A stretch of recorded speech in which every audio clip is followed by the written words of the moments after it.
VM Radio presenta.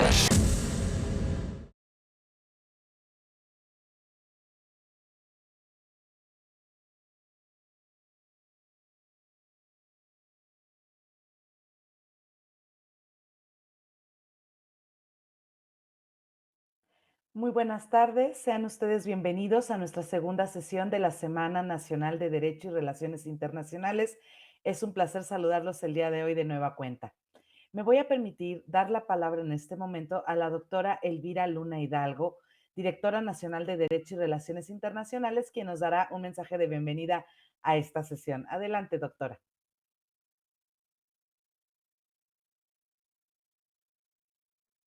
Muy buenas tardes, muchas gracias, sean todos bienvenidos. Bueno, pues para mí es un gusto darles la bienvenida a esta segunda sesión de la Semana Nacional de Derecho y Relaciones Internacionales. Y en esta ocasión le damos la más cordial bienvenida al doctor Juan Gutiérrez de la Universidad Autónoma del Perú con la disertación sobre el amparo iberoamericano. Le agradecemos al doctor su disposición para traer este tema tan relevante que causa mucha controversia, temas como matrimonio civil o matrimonios igualitarios, esto es, matrimonios civiles entre personas del mismo sexo, o algo que aún en México no se ha tratado, como es el derecho al olvido. Sin duda, el derecho comparado es fundamental en los estudios jurídicos porque permite tener un panorama más amplio de los temas más relevantes en la actualidad. Aún más en una universidad de carácter global como es la Universidad del Valle de México. Una vez más, agradecemos al doctor Juan Gutiérrez que haya aceptado nuestra invitación y sea usted bienvenido. Sean todos bienvenidos y excelente tarde. Muchísimas gracias, doctora. Me voy a permitir, por supuesto, presentar a nuestro invitado esta tarde, pero antes de hacer eso, quisiera recordarle a nuestra amable audiencia cuál es la dinámica que estaremos llevando a cabo.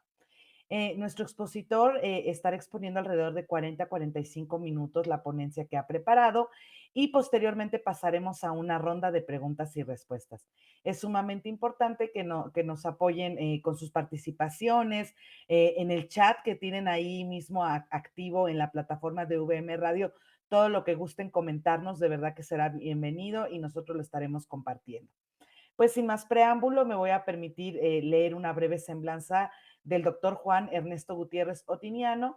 Él es doctor en Derecho y abogado, profesor principal de la Universidad Autónoma del Perú, docente de pre y posgrado en las áreas de gestión pública y gobernabilidad, así como en Derecho Civil y Comercial. Miembro de pleno derecho del Instituto Vasco de Derecho Procesal y Arbitraje de España. Miembro del Tribunal de Honor del Ilustre Colegio de Abogados de Lima Sur, profesor honorario del Instituto Latinoamericano de Derecho Ecuador y director de la revista Acta Jurídica Peruana. Sea usted bienvenido, doctor. Muchísimas gracias. El honor es mío de poder atender a la gentil invitación de la doctora Elvira Luna Hidalgo y de todos ustedes en representación de la Universidad del Valle de México. Reciban cada uno de ustedes el saludo cordial del personal docente, administrativo y de todos los estudiantes de la Escuela de Derecho de la Universidad Autónoma del Perú, con sede en Lima. El día de hoy vamos a ocuparnos de un tema no solo controversial, sino fundamental para el ejercicio de la profesión de abogados y de abogadas en América del Sur. Y entiendo perfectamente de que en el caso de México es en el ámbito de la licenciatura en Derecho. Cuando nosotros nos abocamos al tratamiento de la materia constitucional, tenemos que remitirnos a las etapas por las que ha venido transitando lo que viene a ser el objeto de estudio tanto del derecho constitucional sustantivo y de aquel que requiere de un conjunto de mecanismos que haga posible la defensa efectiva de los derechos reconocidos en cada estado en particular y sobre todo de manera muy especial en nuestra región. Antes de que la universidad tenga la gentileza de proyectar la presentación, me permitiré hacer una breve referencia de cómo es que llegamos al planteamiento que en esta oportunidad nos permitiremos presentar en el marco de esta Semana Nacional de Derecho y de las Relaciones Internacionales, organizada por la Universidad del Valle. Es sabido de que desde épocas de la antigua Babilonia ya habían algunos registros o algunas experiencias en torno al capítulo de los derechos naturales, que cobrarían muchísima fuerza en Grecia y en Roma, y que hacia el siglo XIII en Inglaterra permitirían de alguna manera concebir la idea de derechos para personas que no necesariamente estén solo ligadas, digamos, al clero o que estén ligados, digamos, a aparatos de poder. Se dicta de pronto la Carta Magna, un 15 de junio de 1215, y a partir de este instrumento maravilloso se proclamaría una de las máximas que el día de hoy todos y todas las presentes a través de esta plataforma virtual podemos reclamarle al Estado, de que ninguna persona puede perder su libertad, puede ser privada de su libertad y tampoco desposeída de sus bienes sin que medie un juicio legal y entre sus pares. Lo que conocemos actualmente como debido proceso ya tendría como punto de partida precisamente esta máxima recogida en el instrumento inglés del siglo III y que representa uno de los tantos derechos fundamentales protegidos en el ámbito iberoamericano, precisamente por lo que en algunos países es considerado como recurso, en otros como acción, en otros como proceso y probablemente también entendido como mecanismo de protección de lo constitucional o del orden jurídico constitucional. Me refiero al amparo. Y el amparo, si bien es cierto, se atribuye el origen fuerte, social, a vuestra república, a vuestro Estado mexicano, también las demás naciones que comprende el continente americano han brindado a través de los tiempos diversos aportes que han permitido este proceso de mejora continua en el marco de esta institución que ya es materia o que es materia de la presente disertación. Entonces, cuando hablamos del amparo iberoamericano, nos estaremos refiriendo a aquella institución jurídico-procesal que tiene ya algo más de 200 años en el escenario jurídico regional. También nos referiremos a aquella institución que en los últimos años ha sufrido una metamorfosis en términos de Kafka. Es decir, en un momento se encontraba el Instituto del Amparo, la institución del amparo, sentado obviamente al pie de su cama y al día siguiente despertó obviamente transformado en otro tipo de institución en que de pronto esta vertiente pro homine o defensora de los derechos fundamentales quedaría de pronto desguarnecida o dejada de lado. Eso es resultado de lo que no vamos a encontrar necesariamente como explicación en los libros, y mucho menos en algunos artículos de especialidad, sino que es resultado del análisis de la experiencia jurisprudencial de gran parte de países de América Latina, en particular en América del Sur y también con gran incidencia en aquellos países que tienen, pues, digamos, esa réplica de las experiencias del Tribunal Constitucional Español y, por qué no, también afirmar gran parte de las experiencias registradas también en el Tribunal Constitucional Federal de Alemania. Entonces, todo ello ha llevado que al menos en los últimos 15 o 20 años nuestra institución, la que es centro de la presente exposición, haya también sufrido la metamorfosis. No obstante, de que cuando hablamos de justicia constitucional y puntualmente de justicia de la libertad en el ánimo o en la línea de lo planteado por Mauro Capelletti en Italia en el siglo XX, esa justicia destinada a proteger los derechos fundamentales, esa justicia destinada a restituir el estado de cosas anterior a la amenaza o vulneración de un derecho constitucionalmente protegido, y también que a la postre permite, sobre todo, la defensa del orden jurídico constitucional.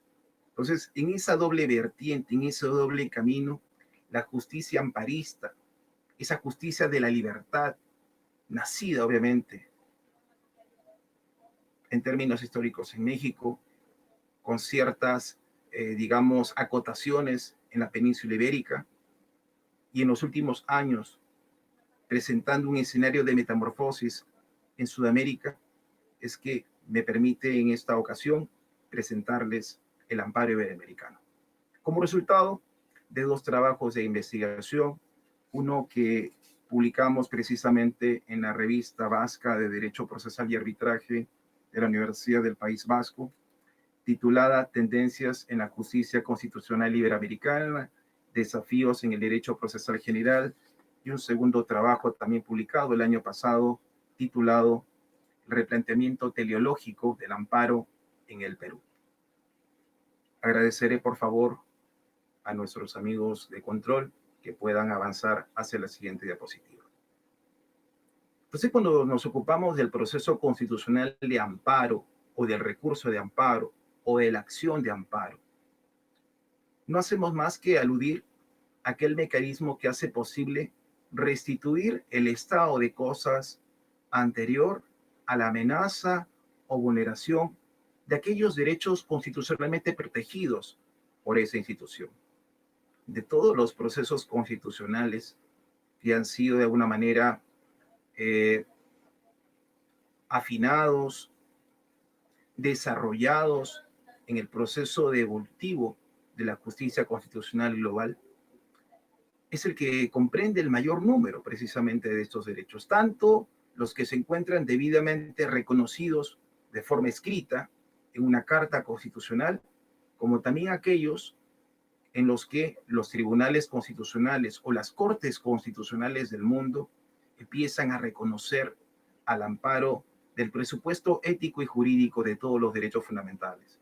Dignidad humana, probablemente la forma republicana de gobierno, o quizás el principio de separación de poderes, que son el pie de apoyo para que los jueces constitucionales puedan reconocer nuevos derechos y que permitan a la postre también la defensa, sobre todo los intereses de la colectividad. Entonces, el amparo a resultas es un proceso todoterreno. Es sin duda la máxima expresión de la justicia constitucional de la libertad, de esa justicia constitucional que tiene como punto de partida el cúmulo de derechos reconocidos en el siglo XVIII con motivo del constitucionalismo clásico, y que si bien es cierto, Francia no sería la panacea, y mucho menos Estados Unidos con motivo pues, de su declaratoria de independencia, es sabido también de que en este proceso histórico en el que se ha permitido congregar un buen conjunto de derechos hoy insertos en la Carta Constitucional de México, en el caso peruano, la Carta Constitucional del año 93, en el caso de Colombia, en el ámbito sudamericano, en el texto del 91, en el caso ecuatoriano, Sudamérica nuevamente, en el caso de la Constitución del año 2008, o de Bolivia, en el plano plurinacional a nivel de su Carta Constitucional del 2009, o en la Carta Española del año 78.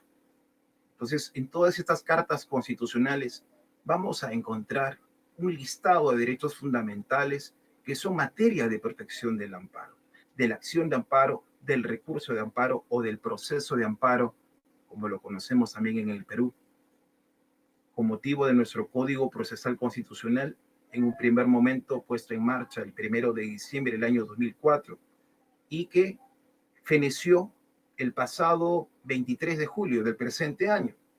En Perú estamos estrenando un nuevo Código Procesal Constitucional desde el 24 de julio del 2021.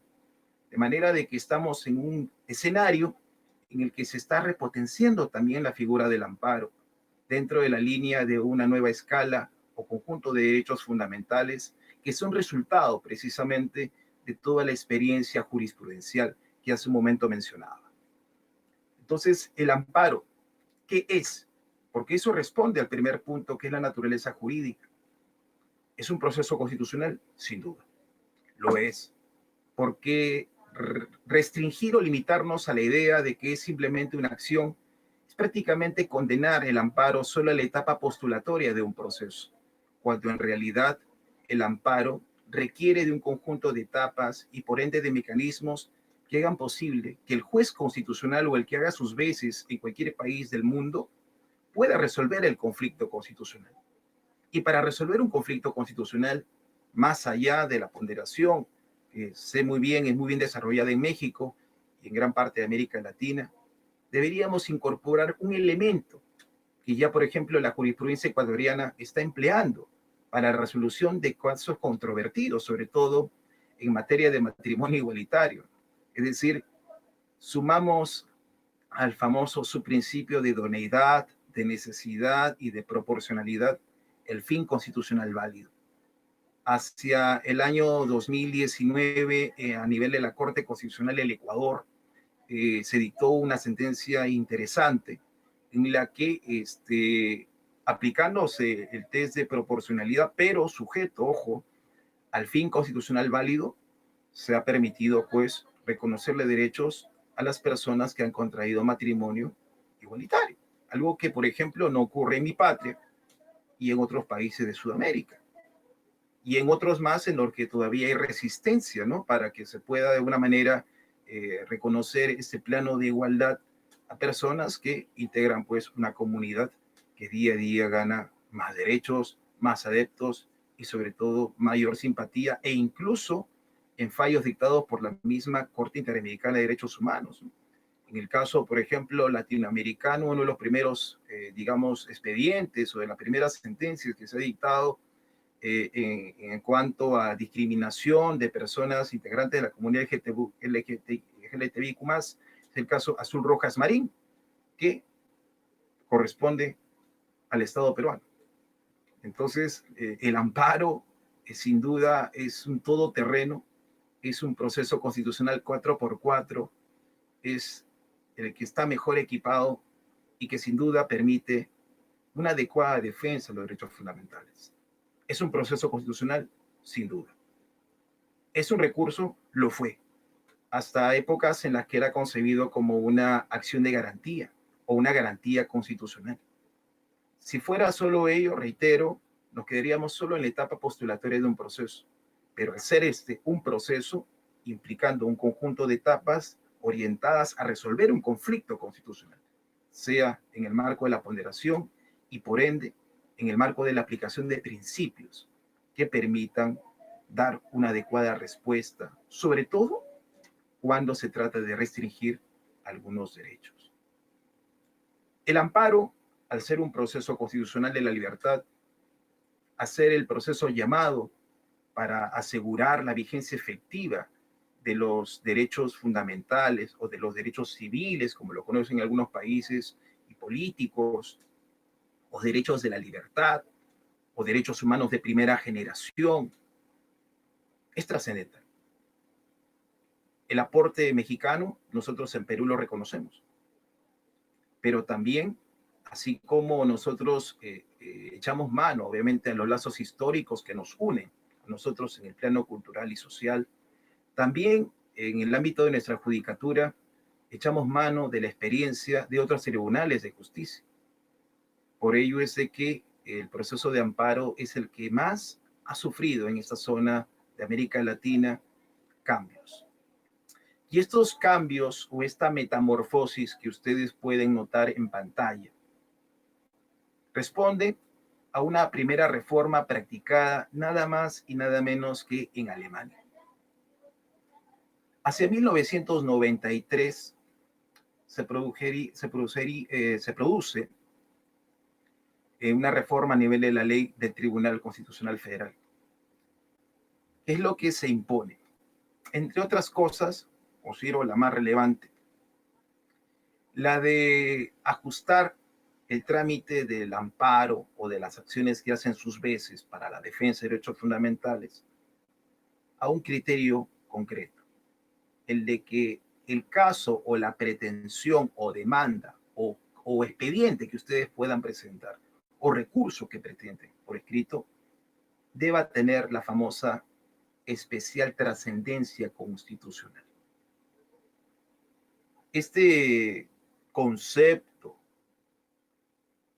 acuñado obviamente en Europa, y que sería replicado 14 años más tarde en España, a nivel de la ley orgánica del Tribunal Constitucional del mencionado país, o del Reino de España, perdón, llevaría también a que los magistrados constitucionales establezcan un conjunto de supuestos por los que, de cajón, se tendría que desestimar, por ejemplo, una demanda o un recurso de amparo, como se conoce en otros países.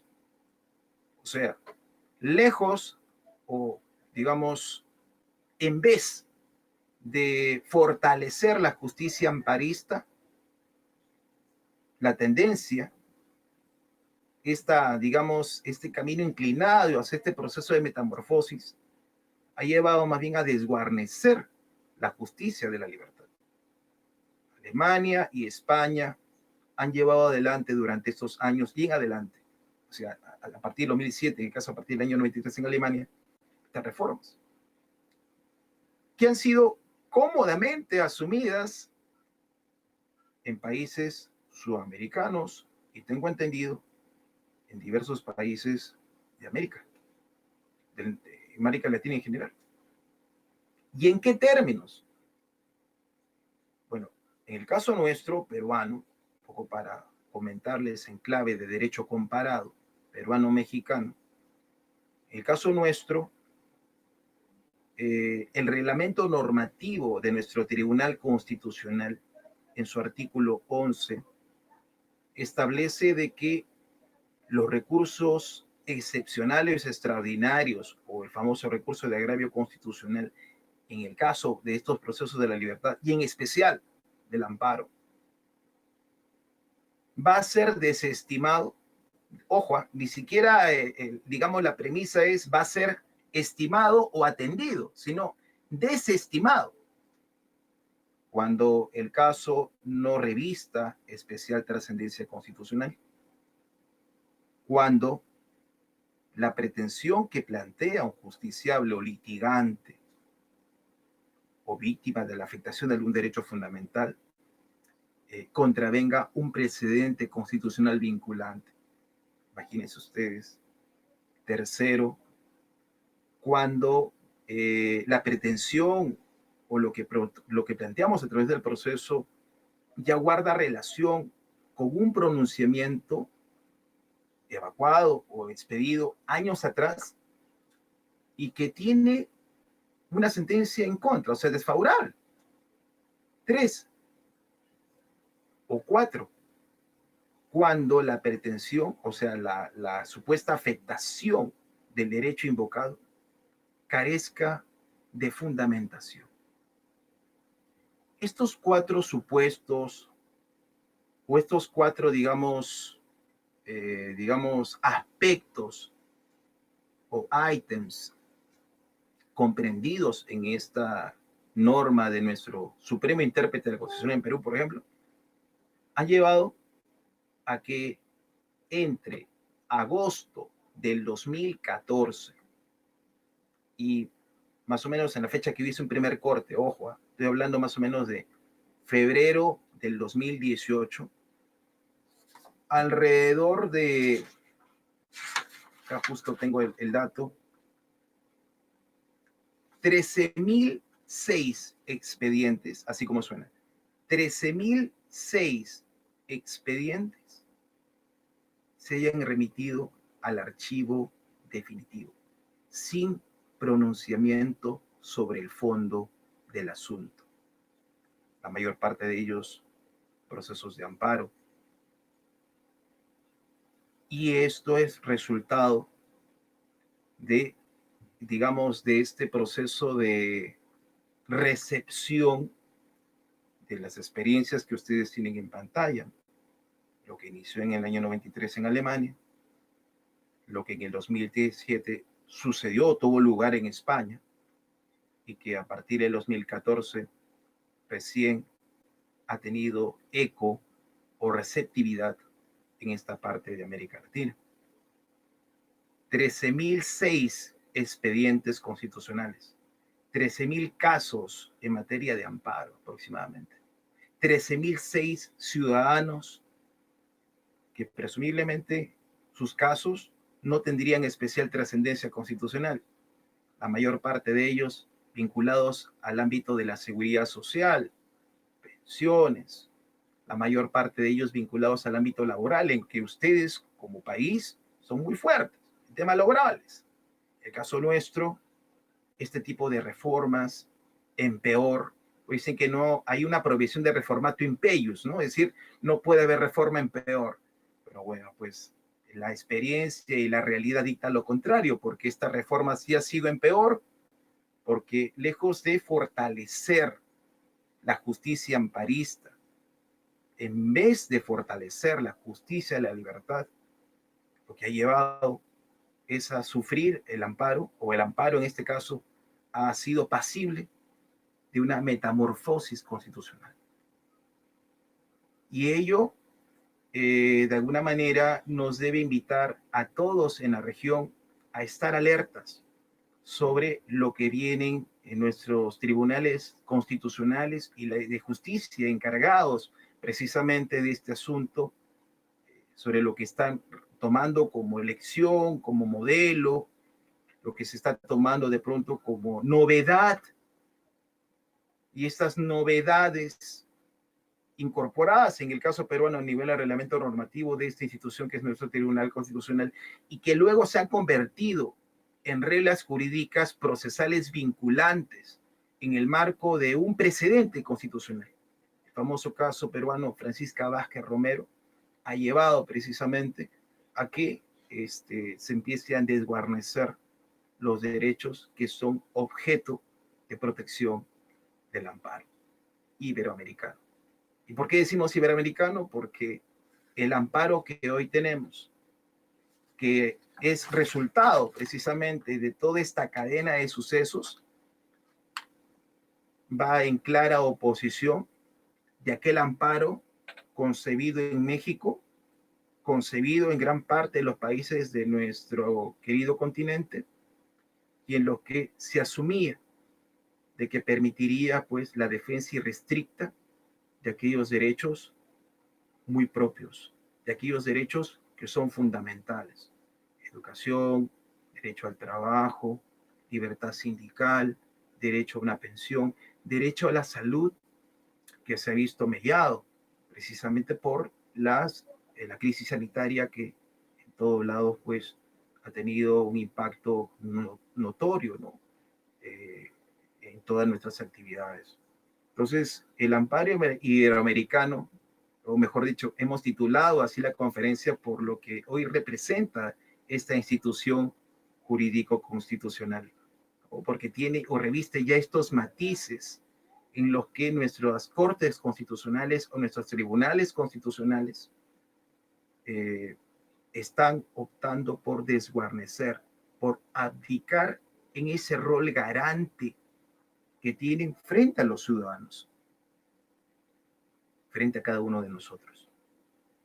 Y ahí tienen ustedes la razón, digamos, en lo histórico o en la línea de tiempo del por qué llegamos al estado actual de este proceso constitucional. Siguiente, por favor.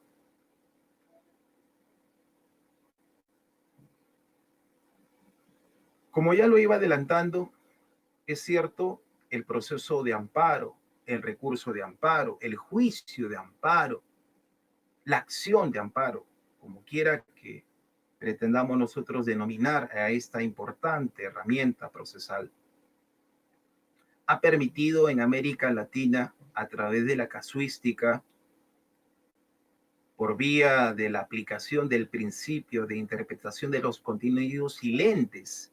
Escuchen bien, esto es resultado de la aplicación del principio de interpretación de los contenidos silentes o implícitos de las constituciones políticas escritas. Y resultado de esto, en el caso de Colombia puntualmente, se ha reconocido el famoso derecho al olvido. Como resultado de esta impronta, de esta, digamos, de este influjo, del impacto que tiene el realismo mágico también en la justicia amparista o de la libertad. ¿De qué trata esto referente al derecho al olvido? muchas personas que son investigadas, ojo, son investigadas. No hablo todavía de ciudadanos o ciudadanas que tienen proceso penal ya en trámite, menos aquellos que están en etapa de juzgamiento o enjuiciamiento o juicio oral, como quiera también denominarse esta etapa de los procesos penales. No son personas investigadas. Y si estas personas que están siendo investigadas son mediáticas, el 99.9% de probabilidad de que su nombre y la vinculación a este caso no solo circule en medios impresos de comunicación, sino también en medios digitales. Por ejemplo, en este momento, mi persona está empeñando su palabra a través de esta plataforma virtual. Justo leía con atención el comunicado que la universidad proyecta en un primer momento, ¿no? En esta universidad se ejerce la libertad de cátedra, sin embargo, lo expresado en esta conferencia es de entera responsabilidad del expositor. Interesante, y a mí me deja una gran lección, de verdad, que se debe replicar también en otras instituciones de la región. Dicho sea de paso, ¿no? Lo mismo ocurre con aquella información que circula en la actualidad en redes, en plataformas, etcétera, etcétera, que posiblemente luego de lo dicho o de lo hecho generen o acusen ciertos niveles de responsabilidad. Si esto es verdad, muchas personas que están siendo investigadas, sus nombres van a poder ser encontrados gracias a los motores de búsqueda de Google o de cuánto buscador de información podamos disponer en todo el globo, en todo el planeta. En Colombia se presentó el caso de una señora que le asignaremos el nombre de Gloria. Ella estuvo vinculada durante mucho tiempo a un caso. Vamos a darle el título a este delito: defraudación tributaria o defraudación al fisco, ¿no? O evasión tributaria en el Perú. Durante mucho tiempo su nombre estaba ligado a defraudación, a fraude de personas jurídicas, mala administración de recursos y evasión de pago de impuestos al Estado de Colombia. Sin embargo, el Ministerio Público, quien tiene la carga de la prueba, no llegaría a acreditar la responsabilidad plena de esta ciudadana. Fue absuelta. Fue absuelta. Sin embargo, el nombre de esta ciudadana vinculada a este caso seguía siendo difundido y era fácilmente obtenido gracias a los motores de búsqueda de Google. Esta ciudadana, al colocar sus nombres, Gloria, en Google, inmediatamente aparecían una serie de coincidencias que hacían referencia a este proceso de investigación, pero ninguno hacía referencia a que ella había sido absuelta. Ante los ojos de la opinión pública o ante la opinión pública, Gloria era una persona todavía investigada por el caso de defraudación tributaria. Gloria era presumiblemente culpable de ese delito. Gloria, por lo tanto, era una ciudadana que había perdido total credibilidad frente a esta sociedad y por ende sus integrantes.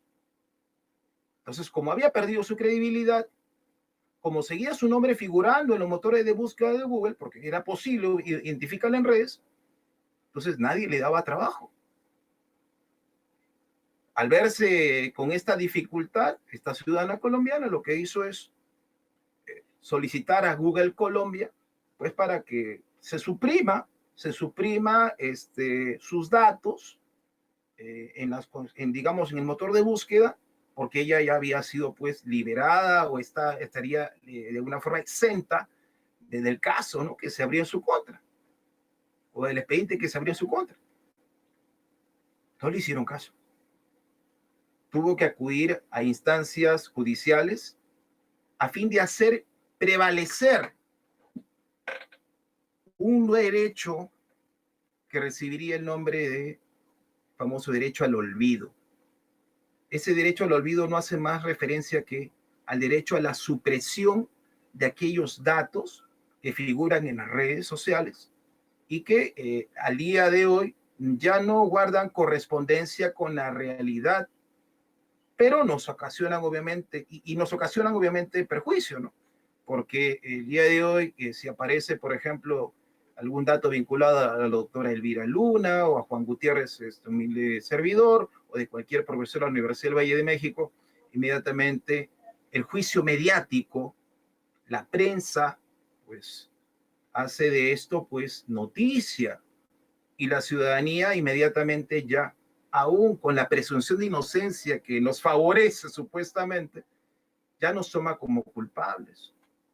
Eso ocurre en casos de corrupción de funcionarios, eso ocurre en casos de tráfico ilícito de drogas, eso ocurre en casos vinculados a delitos contra el patrimonio, etcétera, etcétera. Es decir, nuestro nombre, inmediatamente, al estar vinculado a algún caso y que sea ampliamente difundido por una red social, nos lleva obviamente a perder nuestra credibilidad.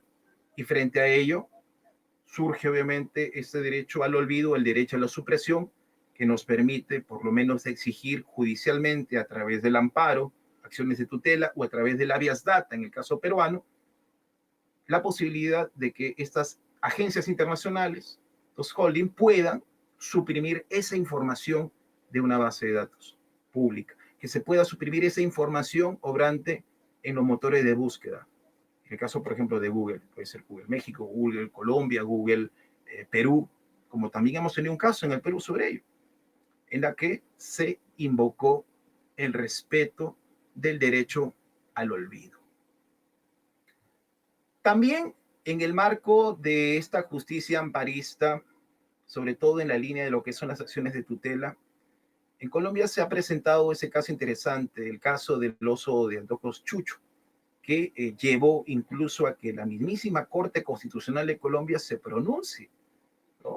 Se había exigido, es un momento, se había exigido nuevamente que se respete su derecho a la libertad, y estamos hablando de un ser sintiente, no de una persona natural como ustedes, como mí, como quienes hablan en este momento, o una persona jurídica, ¿no? Se trata de un ser sintiente al que se le restituyó mediante acción de tutela su derecho a la libertad. Estamos hablando de la salvaguarda del derecho a la libertad de un ser sintiente. Esto, por ejemplo, ha llevado a reconocer de que en el ámbito constitucional estamos ya transitando en su momento del, digamos, del paradigma teocéntrico al paradigma antropocéntrico, y hoy a puertas de situarnos, ya de estacionarnos en el paradigma ecocéntrico o biocéntrico, en lo que los seres sintientes, en el caso colombiano o en el caso ecuatoriano que vamos a ver a continuación, le reconoce a la naturaleza la condición de sujeto de derecho, y por ende eso nos va a llevar a replantear conceptos tan tradicionales en el ámbito procesal como son capacidad para ser parte en un proceso o la cualidad o el carácter de ser sujeto de derecho también. Por lo tanto, la justicia de corte antropocentrista, en la que tiene al ser humano como centro de la gravedad, poco a poco va a tener que ceder espacio al enfoque biocéntrico o biocéntrico. Prueba de ello, el caso del río Vilcabamba en Ecuador, en que se reconoce derechos a la naturaleza. El caso del oso Chucho en Colombia, que se le reconoce derecho a la libertad a los seres sintientes. El caso de la orangutana Sandra. El caso, por ejemplo, en el caso de Huaraz, por ejemplo, Perú, en la que un ciudadano de mi país tuvo que acudir hasta la mismísima Alemania para que pueda exigir el respeto del derecho a la naturaleza, sobre todo a que se respete la biodiversidad de su zona de influencia o de residencia. Entonces, este reconocimiento de derechos a la naturaleza y a los seres sintientes se está llevando, reitero, a acentuarnos, a tomar posición ya de un nuevo paradigma, reitero, el ecocéntrico. Y también esta impronta en el marco realismo mágico, digamos, en la línea de lo que planteó en su momento las Naciones Unidas hacia el año 48 y en el año 2003, 13 para efectos del reconocimiento humano del derecho a la Internet nos lleva también a la necesidad urgente, impostergable de implementarlo. Estamos viendo que ya no solamente hay brechas sociales, no solamente hay brechas económicas, sino también que tenemos brechas comunicacionales, ¿no? Miles de personas en toda la región se han visto postergadas precisamente porque no se ha implementado el derecho al Internet en sus localidades. No solamente hablo del servicio, estoy hablando del derecho, o sea, como posibilidad de acceso, así como al agua potable, al servicio de energía eléctrica, ¿no? Sé perfectamente de que en México se ha intentado, obviamente, espero que esté muy bien avanzado, estuve investigando hace poco, que esté muy bien avanzado este tema de la implementación del derecho a Internet. Sé que hay intereses, obviamente, empresariales, económicos, que de alguna manera no permiten ello. Lo mismo ocurre en Sudamérica, ¿no? Aun cuando hay ciudades tecnológicas, no todos tienen la posibilidad de poder ejercer este derecho humano, así reconocido por las Naciones Unidas ya hace un poco más de 8 años por la ONU. Entonces, por esa razón es que hablamos de la impronta del realismo mágico, porque si bien es cierto, en América Latina la realidad está superando a la ficción, es decir, al derecho en sí, hace todavía mucha falta de un conjunto de estrategias o de mecanismos que haga posible la adecuada defensa de estos derechos, que son objeto de protección del amparo. Siguiente, por favor.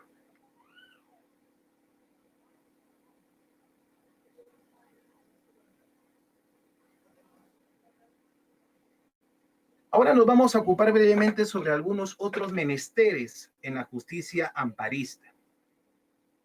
Ya lo había adelantado.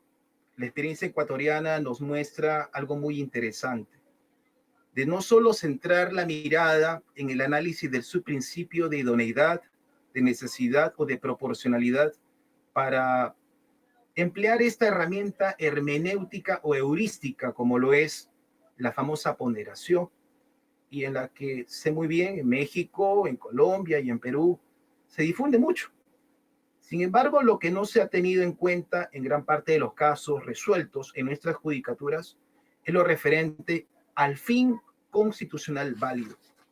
Precisamente en este trabajo que publiqué en la revista vasca de Derecho Procesal, yo hice referencia a lo que acabo ahorita justo de mencionar, referente a lo que es el fin constitucional válido. ¿Y qué es lo que menciona la Corte Constitucional del Ecuador? Muy interesante, ¿no? Es un concepto abierto que permite un margen de interpretación. Al respecto, cabe explorar 3 fines diferentes: los extralegales, los legales y sobre todo los constitucionales. Los fines extralegales justifican la exclusión de las parejas porque este caso hace referencia al famoso matrimonio igualitario. Los fines extralegales, por las razones expuestas, no podrán considerarse fines constitucionales válidos, es decir, porque se oponen a, digamos, lo que realmente debe tener relación con el reconocimiento, con el desarrollo o la misma garantía del ejercicio de los derechos. Es decir, que una suerte de presupuesto básico de los demás subprincipios tendría a ser el famoso fin constitucional válido, invocado en la sentencia dictada en el caso 11-2018 de la Corte Constitucional del Ecuador en junio del año 2019. También en Sudamérica hemos registrado, sobre todo en Perú, 2 casos interesantes en lo que respecta a matrimonio igualitario. Uno es el caso Ugarteche, ciudadano peruano que contrajo matrimonio con una persona de su misma opción en México, nada más y nada menos, que pretendió el reconocimiento por la institución del registro civil del Perú, es decir, por RENIEC. En Perú tenemos una institución que es el RENIEC y que no hizo caso, no atendió favorablemente su petición administrativa de inscripción o de reconocimiento de su matrimonio en nuestro país. ¿Y qué motivó que él interpusiera una demanda de amparo contra esta entidad pública? Esto llevó varios años de tramitación en el Poder Judicial del Perú luego se trasladó a sede del Tribunal Constitucional, que tuvo una brillante oportunidad, es decir, de poder zanjar de una buena vez por todas este tema. Sin embargo, consideró de que la pretensión de reconocimiento, en este caso de algunos derechos, para efecto del ciudadano Ugarteche, pues no tenían de alguna manera fundamento alguno en nuestra judicatura, ¿no? Craso error, posición personal que la asumo en virtud del compromiso asumido con esta casa de estudios. Sin embargo, nuestra judicatura asumió de que no era prudente todavía pronunciarse, al menos en esta vía, sobre este tema. Distinta suerte ha tenido el caso de la ahora congresista de la República de Perú, la señora Paredes, ¿no? Que un juzgado constitucional de nuestro país sí atendió favorablemente la demanda y en la que se ha ejercitado el famoso control difuso de convencionalidad, mecanismo de control que se ha permitido en nuestros estados realizarse gracias pues al compromiso que tenemos en el marco de la Convención Americana de Derechos Humanos, ¿no?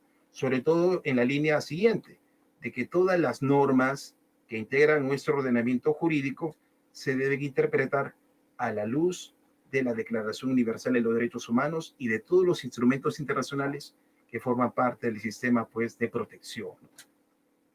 Y muy recientemente, en cuanto a nuestra experiencia nacional, también quería mostrarles de que ya tenemos un primer pronunciamiento respecto al famoso derecho a la muerte, o algunos dicen la eutanasia o la buena muerte, a partir del caso de la ciudadana Ana Estrada, en la que ha arremetido sin duda a nuestro ordenamiento nacional, sobre todo las fibras más conservadoras del derecho, en las que incluso se están anteponiendo aspectos como derecho a la vida, derecho a la salud, de que las personas no pueden disponer, etcétera, etcétera. Ha llevado esto obviamente a una instancia superior. Sin embargo, nos quedamos con la moraleja de que en todos estos casos el ejercicio de aquellos mecanismos de control de la constitucionalidad o de la convencionalidad han posibilitado pues este tipo de fallos que generan, digamos, un después en el ámbito de la justicia de la libertad. Siguiente, por favor. Algunos replanteamientos necesarios, ¿no? Ya lo había mencionado, hemos pasado de la justicia antropocentrista, es decir, aquella en la que el centro de la gravedad es el ser humano, a una en la que la naturaleza, la biodiversidad, los seres sintientes también tienen espacio. He podido recoger en algunos textos, producto de investigación, que se puede hablar hoy día incluso de personas no humanas. Discutible, lo dejo por ahí y me voy lentamente, a fin de que ustedes también puedan reflexionar sobre el particular. Entonces, la justicia constitucional de la libertad antropocéntrica hoy tiene que estar cediendo espacio ya a una de corte biocéntrica o ecocéntrica, de tal manera de que la naturaleza y sobre todo los seres sintientes tengan también la condición de sujeto de derecho. ¿Discutible? Altamente discutible, sin duda. Porque esto es parte ya de un proceso de descosificación. Y digamos, al lograr el objetivo, este proceso de descosificación de los animales, por ejemplo, va a llevar a que se replantee también el concepto de capacidad para ser parte en un proceso constitucional y con mayor razón en un proceso de amparo o en un proceso de habeas corpus en esta zona de América Latina o en un proceso de habeas data o muy posiblemente en el ámbito internacional. Entonces, sin duda, estamos ante la necesidad de asumir algunos replanteamientos también respecto a la manera de cómo debemos atender este tipo de conflictos constitucionales, a la luz ya no solo de la idoneidad, de la necesidad o de la proporcionalidad, sino también a la luz del fin constitucional válido.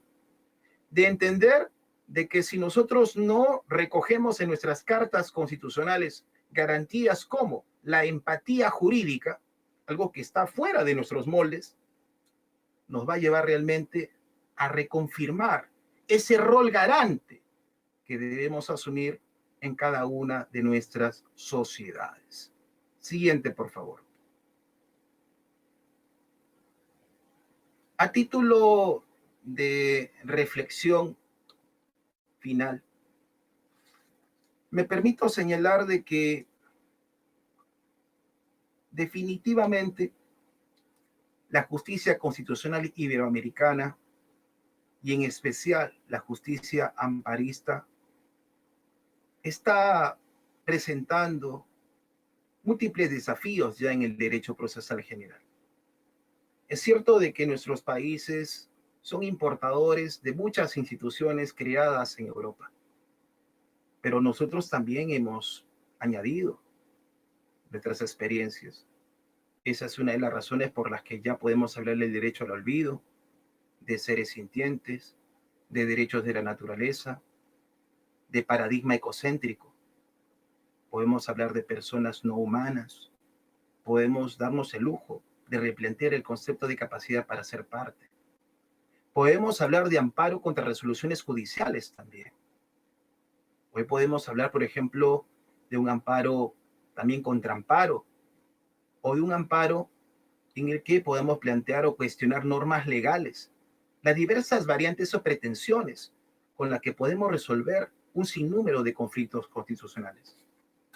Pero también podemos ser testigos ya de este replanteamiento teleológico del amparo, no solo en el Perú, sino en gran parte de la región, como resultado de este proceso involutivo tras la primera reforma instaurada en Alemania en el año 93, replicada en el 2007 en España y en los últimos años transformada en términos de precedentes constitucionales vinculantes en mi país y en otros países de Sudamérica, que lejos de permitir ese reforzamiento de la justicia de la libertad, estamos llegando al extremo de desguarnecer o de abdicar de ese rol protector que le asiste a todos los jueces en nuestra especialidad.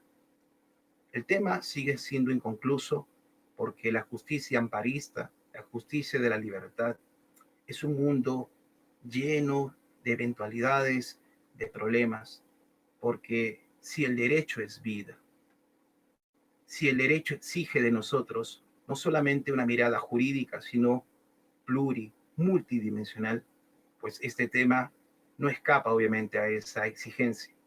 Los invito a cada uno de ustedes a recobrar obviamente el sentido del amparo. Y si nos toca encargarnos de la labor de un despacho judicial, si nos toca ejercer la magistratura constitucional, si nos corresponde ejercer la defensa constitucional, hacerle recordar a quien tiene la responsabilidad de resolver esos conflictos, de que el amparo ha sido creado precisamente para la defensa de los derechos fundamentales, no para amurallar nuestra justicia constitucional. El tema sigue todavía pendiente.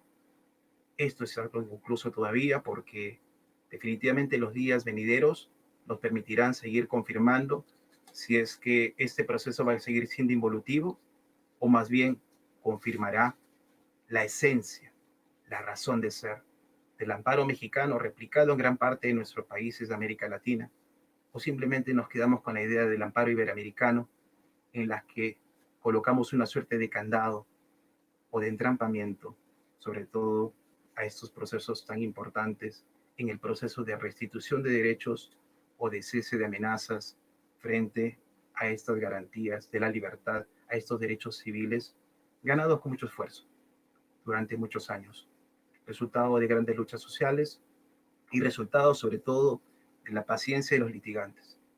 Así que estoy atento a sus comentarios, atento a sus preguntas. Para mí un honor haber presentado en este corto tiempo algunos resultados de este proceso de investigación que nos tiene ya algunos años, que espero en una próxima oportunidad presentar avances, por ejemplo, que estoy logrando alcanzar en temas sobre litigación privatoria. Es un área que a mí también me atrae y que tiene que ver también con el ámbito constitucional, con el ámbito procesal en específico, y espero compartirlo con ustedes, reitero, en una próxima oportunidad. Invito también a que puedan buscar estas dos publicaciones que hemos realizado, sobre todo en esta área tan bonita, ¿no?, como es el proceso de amparo. Muchas gracias. Muchísimas gracias, estimado doctor, por todos los comentarios que ha vertido en esta noche y pues me voy a permitir hacerle algunos planteamientos relacionados justamente con estos temas. Nos platicaba usted de un concepto muy interesante que parece que hizo ruido en nuestra audiencia y que tiene que ver con este término de fin de constitucionalidad válido. Aquí la pregunta sería si este análisis que se pudiera hacer del fin de constitucionalidad válido podría permitirnos alejarnos justamente de criterios políticos a la hora de hacer interpretaciones o aplicaciones normativas, como en estos temas que pudieran ser controversiales como aborto, como matrimonio igualitario, adopción de personas del mismo sexo, si justamente esto pudiera ser un candado para alejar de los criterios políticos de una buena vez cuando estamos hablando de la interpretación constitucional. En principio, estuve muy atento a lo referente al aborto en México. Sé que hace algunos días y me permití revisar en el diario El Universo, estuve revisando en el Heraldo, estuve chequeando también en el diario El País una referencia sobre esto. Y me permito nuevamente retomar la lectura de lo que significa efectivamente el fin constitucional válido. Para resolver este controvertido caso en materia de matrimonio igualitario, la Corte Constitucional del Ecuador señaló: el fin constitucional válido es un concepto abierto que permite un margen de interpretación. No perdamos de vista de que lo referente a la ponderación no es más que un mecanismo que nos permite justificar aquellas decisiones que representan restricción de derechos, puntualmente.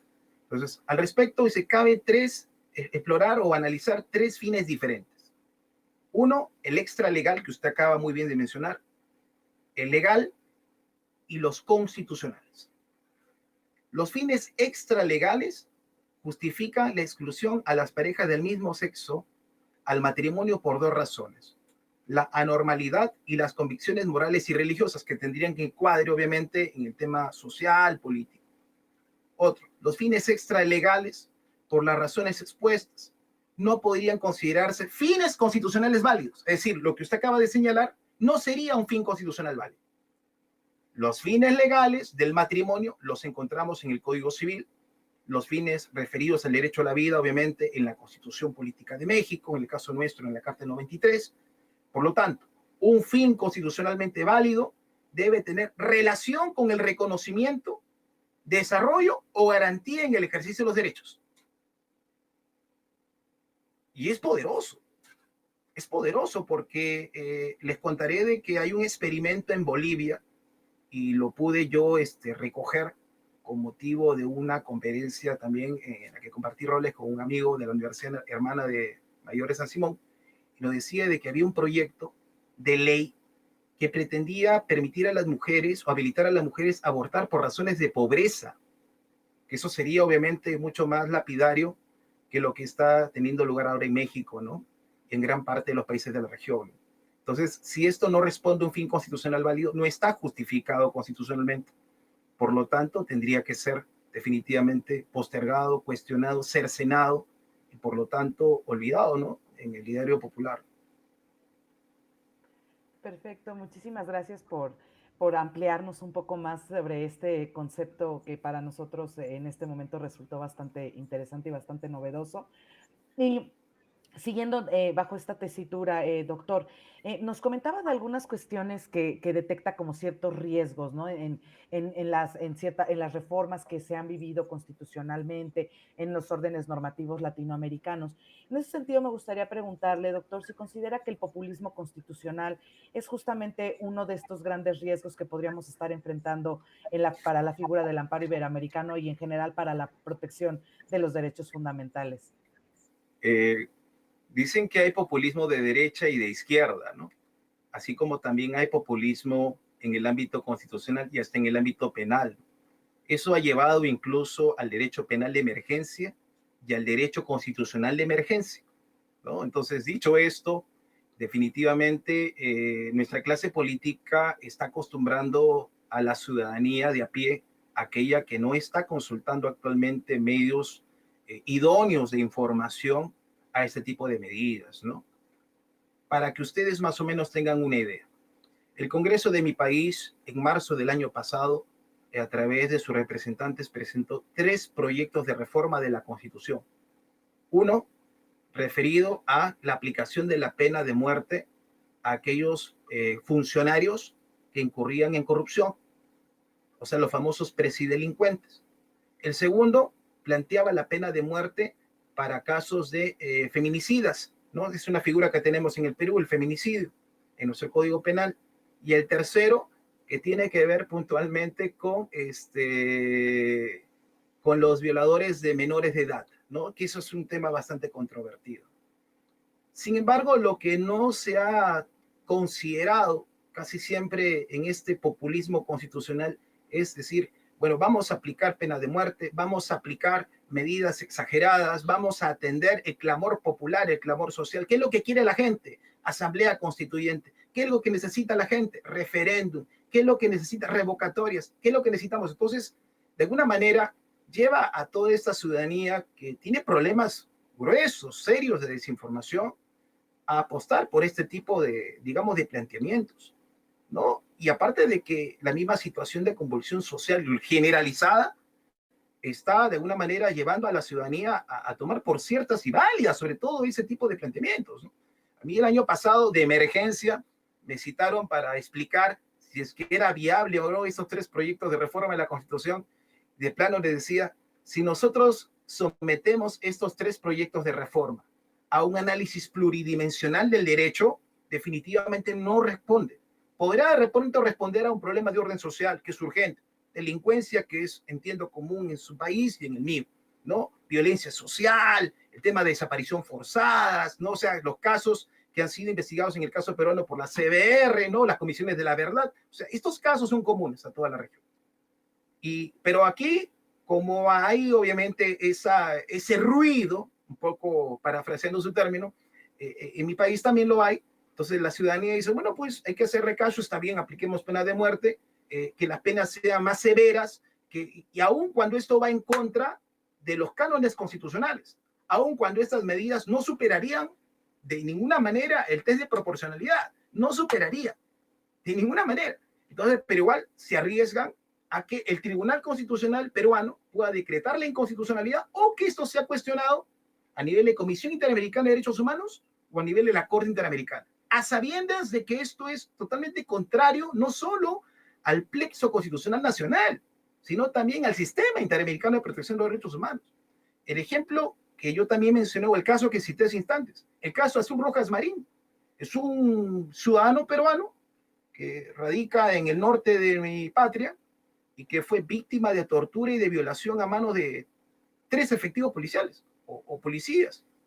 Y ni la justicia local, ni la policía, ni el Ministerio Público hicieron caso a esta situación. Y él, por salto, miren, no agotó la judicatura peruana. Él de frente, cuando le archivaron su denuncia, de frente se fue a la Comisión Interamericana. Es uno de los pocos casos en los que un ciudadano nacional o peruano ha evitado, digamos, transcurrir por todo el circuito de justicia para ir a una instancia supranacional. Y le ha ganado el Estado peruano. Y ojo, que este caso ha servido para que la Corte Interamericana, además de determinar responsabilidad internacional del Estado peruano, ha señalado un conjunto de medidas que incluso comprometen temas como seguridad ciudadana, planes de sensibilización. Imagínense usted que la Corte Interamericana le disponga a un Estado, oye, tú tienes que replantear aspectos de seguridad ciudadana, despacio, en un caso que tiene que ver con personas integrantes de la comunidad LGTBIQ+. Imagínense. Entonces, esto es resultado del populismo constitucional. Esto es resultado de las normas constitucionales de emergencia que no solamente se dictan probablemente en México, sino en el Perú y en todos los países de América Latina. ¿Por qué? Porque hay demasiada improvisación.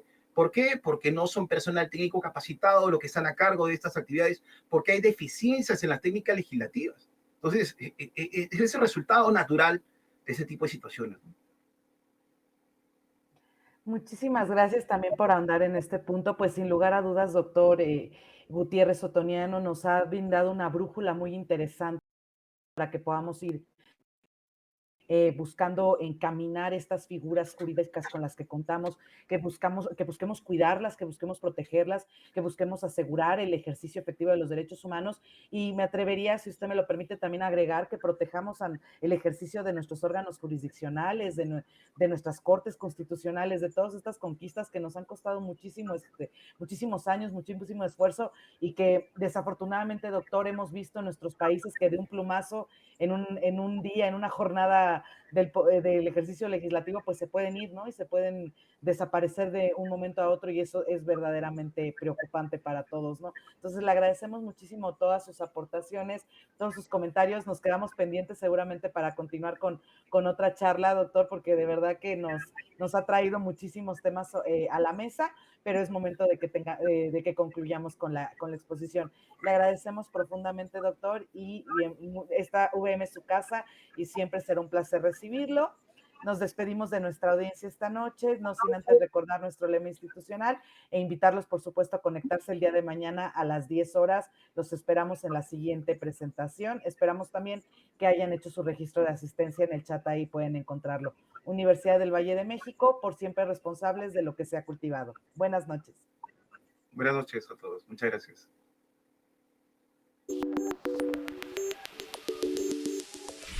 Una producción de VM Radio.